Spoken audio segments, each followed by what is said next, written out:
Hello friends, welcome to my YouTube channel S study tips. और हमने previous video में number system का introduction पढ़ा था और अब हम कुछ संख्याओं और उनके प्रकार के बारे में विस्तार से डिस्कस करेंगे। तो चलिए गाइज, हम अपना वीडियो स्टार्ट करते हैं। ठीक है, अब हम पढ़ेंगे। हमने प्रीवियस वीडियो में पढ़ा था कि प्राकृतिक संख्याएं, प्राकृतिक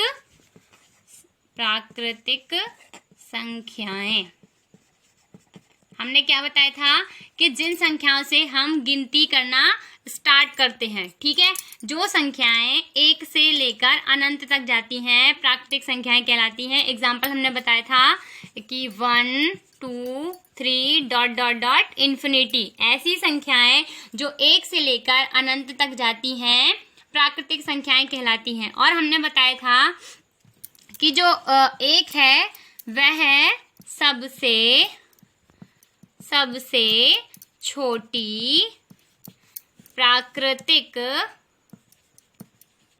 संख्या होती है, प्राकृतिक संख्या है, और सबसे बड़ी प्राकृतिक संख्या हम ज्ञात नहीं कर सकते। ठीक है, अब हम आगे पढ़ेंगे जो प्राकृतिक संख्याएं हैं। अगर हमें लगातार प्राकृतिक संख्याएं दी गई हैं और हमें उनका योग निकालना है, ठीक है, तो इसका फॉर्मूला होता है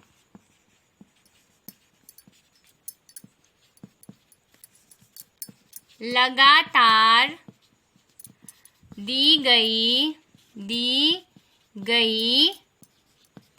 प्राकृतिक संख्याओं का योग।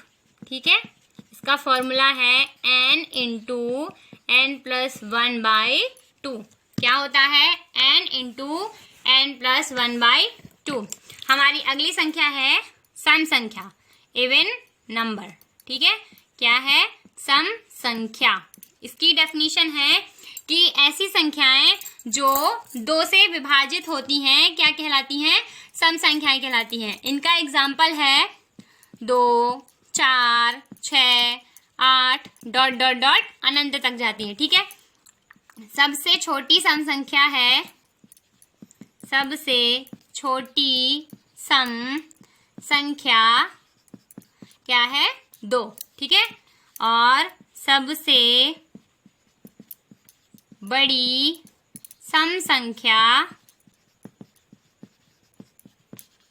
नॉट डिफाइन है, मतलब ज्ञात नहीं कर सकते, ज्ञात नहीं कर सकते हैं। ठीक है, नेक्स्ट हमारी संख्या है विषम संख्या, ऑड नंबर, विषम संख्या। ठीक है, ऐसी संख्याएं जो 2 से विभाजित नहीं होती हैं क्या कहलाती हैं? विषम संख्या। इनका एग्जाम्पल है 3 5 7 11 dot dot dot infinity. Same यहाँ पे भी है, सबसे छोटी विषम संख्या। आप इसे नोट डालकर कॉपी में नोट कर सकते हैं, इंपॉर्टेंट फैक्ट है। सबसे छोटी विषम संख्या है 3 और सबसे बड़ी विषम संख्या ज्ञात नहीं है। ठीक है, ज्ञात नहीं है। अब हम अगली संख्या पढ़ेंगे। सम संख्या हो गई, सम संख्या समझ में आ गई, विषम संख्या हो गई। अब हम पढ़ेंगे पूर्ण संख्या। ठीक है, पूर्ण संख्या। पूर्ण संख्या क्या कहलाती है? जब हम प्राकृतिक संख्याओं के समुच्चय में किसको सम्मिलित कर देते हैं? शून्य को। ठीक है, जब हम प्राकृतिक संख्याओं के समुच्चय में शून्य को सम्मिलित कर देते हैं तो वो क्या बन जाती है? पूर्ण संख्याएं। एग्जाम्पल हो गया, ये संख्याएं कहाँ से स्टार्ट होंगी? 0 1 2 3 डॉट डॉट डॉट इन्फिनिटी तक जाएंगी। ठीक है, तो सबसे छोटी पूर्ण संख्या क्या हो जाएगी? स्मॉलेस्ट। ये सबसे छोटी हो गई। और बिगेस्ट कौन सी हो जाएगी? बिगेस्ट या लार्जेस्ट। ठीक है, लार्जेस्ट नंबर हो जाएगा नॉट डिफाइंड, जो कि ज्ञात नहीं है। ठीक है, अब हम पढ़ेंगे पूर्णांक संख्याएं। पूर्णांक पूर्णांक संख्या। ठीक है, ऐसी संख्याएं जिनमें धनात्मक और ऋणात्मक संख्याएं सम्मिलित होती हैं क्या कहलाती हैं? पूर्णांक संख्याएं। क्या कहलाती हैं? धनात्मक और ऋणात्मक चिन्हों के द्वारा जिन्हें दर्शाया जाता है वो पूर्णांक संख्याएं कहलाती हैं। इन्हें कैसे दर्शाते हैं कि ये कहाँ से जाती है? मान लीजिए हम यहाँ से स्टार्ट करते हैं -4 से। ठीक है, -4, -3, -2, -1, फिर 0, 1, 2, 3, 4। ठीक है, इस साइड अनंत तक, यहाँ पे भी अनंत जाए। तो इसमें ऋणात्मक और धनात्मक दोनों तरह से हमने संख्याओं को इसमें दर्शाया है। तो ये क्या कहला रही हैं?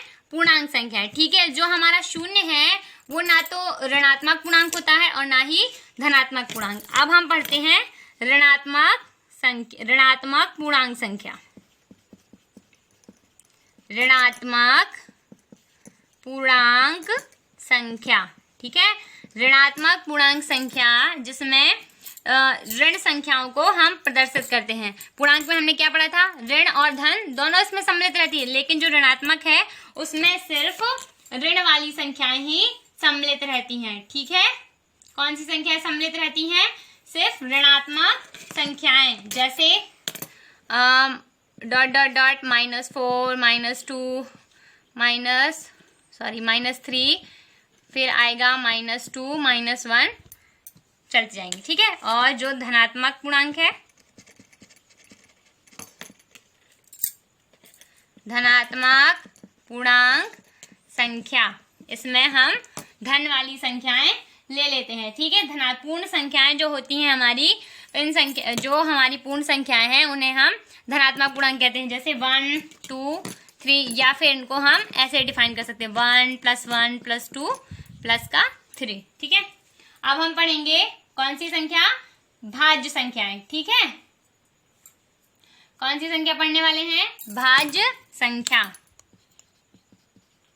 भाज्य संख्या, कंपोजिट नंबर। ऐसी संख्याएं जो कई सारी संख्याओं से विभाजित हो जाती है, यानी कि जो संख्याएं हैं एक और अपने को छोड़कर अन्य संख्याओं से विभाजित हो जाती हैं, वो क्या कहलाती हैं? भाज्य संख्याएं। एग्जाम्पल है 4, 6, 8 और 9, etc। ठीक है, जैसे 4 है वो 1 से भी डिवाइड होता है, 2 से भी डिवाइड होता है और 4 से भी डिवाइड होता है। तो ऐसी संख्याएं जो एक और अपने को छोड़कर अन्य संख्याओं से भी विभाजित हो जाती हैं, भाज्य संख्याएं कहलाती है। नेक्स्ट हमारी संख्या है अभाज्य संख्या। ठीक है, ये भाज्य संख्या का जस्ट अपोजिट हो जाएगा। ठीक है, ये क्या हो जाएगा इसका? कि ऐसी संख्या जो स्वयं से और एक से ही विभाजित होती है, या फिर हम ऐसा कह सकते हैं कि ऐसी संख्याएं जिनके केवल सिर्फ 2 ही गुणनखंड होते हैं क्या कहलाती हैं? अभाज्य संख्याएं। एग्जाम्पल है 2, 3, 5, 7 ... तो हम बताएंगे कि सबसे इंपॉर्टेंट फैक्ट है, नोट कर लीजिए, सबसे छोटी सम अभाज्य संख्या की जो सम भी है और अभाज्य भी है, तो क्या है इसका आंसर? 2। ठीक है, सबसे छोटी सम अभाज्य संख्या क्या है? 2। और सबसे छोटी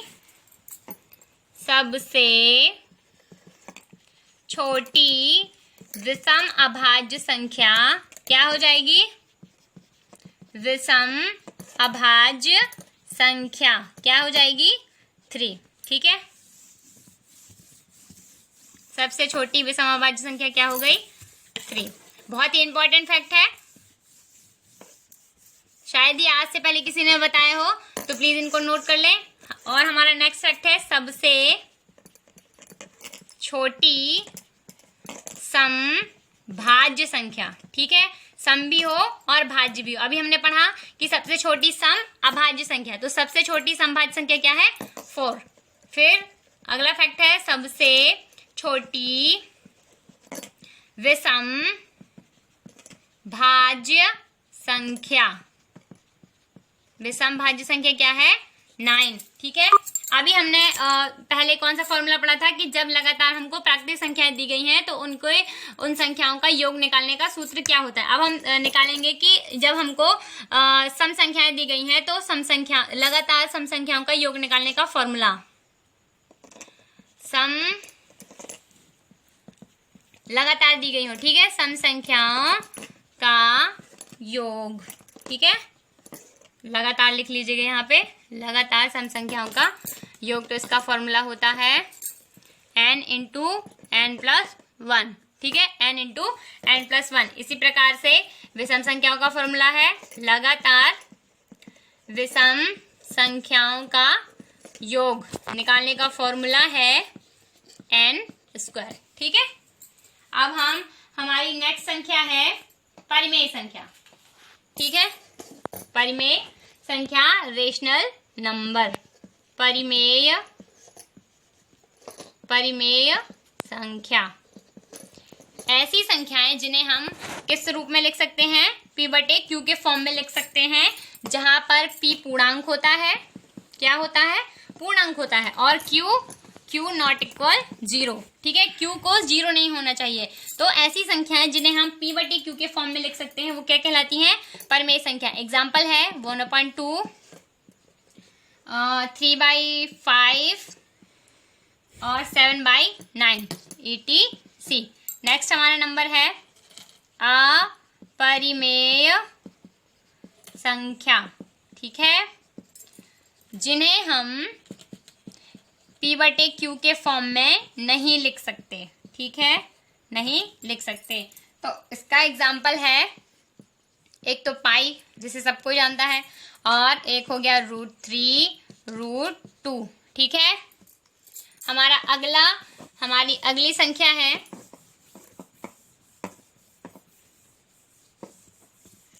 अपरिमेय संख्या, पता चल गई। अब हम पढ़ेंगे असहभाज्य संख्या, असहभाज्य संख्या, ठीक है, असहभाज्य संख्या। तो ये क्या होती है, ऐसी संख्याएं, मान लीजिए हमको दो संख्याएं दी गई हैं और उनका सिर्फ जो गुणनखंड हम निकालते हैं, मतलब एचसीएफ है, वो कितना होता है, एचसीएफ 1 आता है, ठीक है, कॉमन फैक्टर कितना होता है, सिर्फ 1 आता है। जैसे हमको दो संख्या दी गई है 2, 3, यदि हम इनका एचसीएफ निकालेंगे तो क्या आ जाएगा, इसका एचसीएफ 1 आएगा, ठीक है। जैसे 5 और 7 दिया गया है तो इसका जो एचसीएफ आएगा वो क्या आएगा, 1 आएगा, ठीक है। तो हमारी नेक्स्ट संख्या है, आगे चलते हैं हम, वास्तविक संख्या, रियल नंबर, वास्तविक संख्या, ठीक है, रियल नंबर, जो संख्याएं जिसमें जो वास्तविक संख्या होती हैं, जो इसमें परिमेय और अपरिमेय दोनों संख्याएं सम्मिलित होती हैं, ठीक है, उन संख्याओं को हम क्या कहते हैं, वास्तविक संख्या। परिमेय और अपरिमेय संख्याओं के सम्मिलित रूप को हम वास्तविक संख्याएं कहते हैं। और अवास्तविक संख्याएं मतलब काल्पनिक संख्याएं, इमेजिनरी नंबर, ठीक है, जो वास्तविक नहीं होती हैं वो काल्पनिक संख्याएं कहलाती हैं। हम एग्जांपल के थ्रू आपको समझाते हैं। जैसे मान लीजिए हमको -4 दिया गया है, क्या हम इसको वास्तविक संख्या कह सकते हैं, नहीं कह सकते, ठीक है, क्योंकि देखिए अगर हम इसको रूट के बाहर निकालेंगे तो जो माइनस है i², इसको लिख देंगे माइनस को i² और ये हो जाएगा ×4, चूंकि जो i² है उसकी वैल्यू कितनी होती है, -1। जब हम इसको रूट से बाहर निकालेंगे तो कितना आ जाएगा यहाँ पे, 2i।